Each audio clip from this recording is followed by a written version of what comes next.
Hello everyone and welcome to this video. Today I'm going to do a bit of a public service announcement here. I see all of these posts on canning groups where people have made jam or jelly. They spent all this time and hard work, and for whatever reason it turns out runny, like runny jam, syrupy. Then invariably the story involves tears and crying and people getting real upset, understandably I guess. When they bring this to the group, everyone of course says, well, we call that syrup. You just made syrup, or you just made ice cream topping. And I applaud those efforts to make people feel better and make use of things that didn't quite turn out. To me, that's kind of like saying, I'm sorry your team didn't win the Super Bowl, but hey, at least they were the conference champions. Now, does that really make you feel better? No, it doesn't, because nobody really cares about conference champions. And if somebody really wanted to make ice cream topping, they would have just made ice cream topping. But really, this whole situation is unnecessary. Never again will you have to cry over runny jam or jelly that you spent hours making, and I'll tell you why. Let's not forget that once you open the jar, there are things you can do. I've got something that I have tried and I have used, and we're going back to our childhood days, and we're going to revisit something that you probably ate in elementary school. Now let's do a little proof of concept here. If I take this pint of flat cola left over from a rare trip to a fast food establishment, just to prove you can turn anything into jelly, and I will put in gelatin, what do you think is going to happen? Let's just give this a shot. Now, I'm not going to get into the science of all this, but suffice it to say that if this stuff can make Jell-O out of liquid all by itself, do you think it could fix your runny jelly that's already half jelly? By the way, I'm going to post a link in the description where you can get this stuff. One quick warning, you don't actually want to make this too gelled, because once it's too gelled, it's actually not that great. So you want to do this one step at a time. Now, I'm going to take this perfectly jellied jam that I actually found in the back of our cupboard that I canned 5 years ago. By the way, if you want to know how I can this low sugar jam that's set up perfectly, click the link above or below, right click on it and open in a new tab so you can finish watching this video.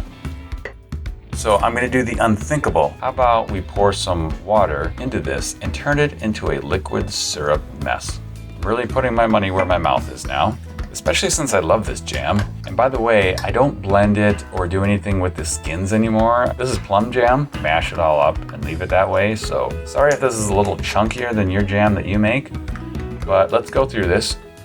So we'll start with 1 teaspoon of gelatin, mixing it in as smoothly as you can so you don't get any lumps.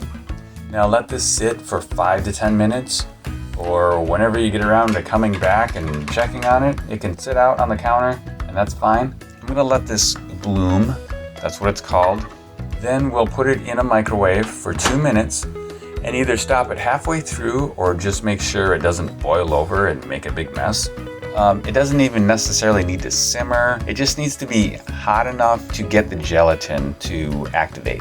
And then when this is done, we're going to carefully remove it from the microwave, being careful not to burn ourselves. And then we're going to stir and mix up all that gelatin in there, try to get it equally distributed, and we'll let it sit and cool off a little bit. And then we'll put it in the refrigerator. Come back when the jar is cool to the touch or cold, and then put it back on the counter and check the consistency. Now it's possible that it's still a little too runny, and in fact, I made this pretty runny, so I'm not surprised that it is. So no problem. We'll just add another teaspoon, giving it a good stir as we do so. Let's sit for 5 minutes or so before microwaving again for 2 minutes, and make sure it doesn't boil over in the microwave. Carefully take it out and let it cool off on the counter before putting it back in the fridge to totally cool down. We take it out and notice it's still not quite right, but remember, it was really runny when we started. So let's do another teaspoon and see if that does the trick. We'll run through the process again. Now, I have to say this time, it came out almost perfect. And I think 3 teaspoons was perfect for this runny mess that we started with, or I guess that I made. By the way, if you're finding this valuable and informative, or I guess if nothing else, entertaining, please hit the like button.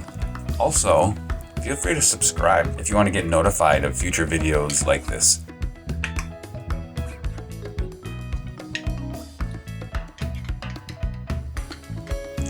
It's almost a little bit too thick, for me anyways. Just to make sure though, let's make some toast and check on the spreadability of this fixed jam.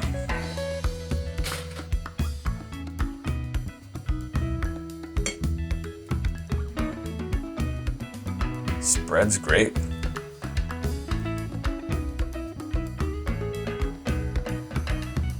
Now I'm gonna have to take a bite out of this toast now in the name of science.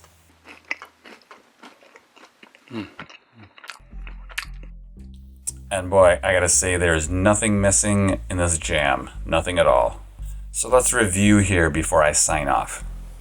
We use gelatin to firm up syrupy jelly, and repeat after me, I will no longer cry over runny jelly.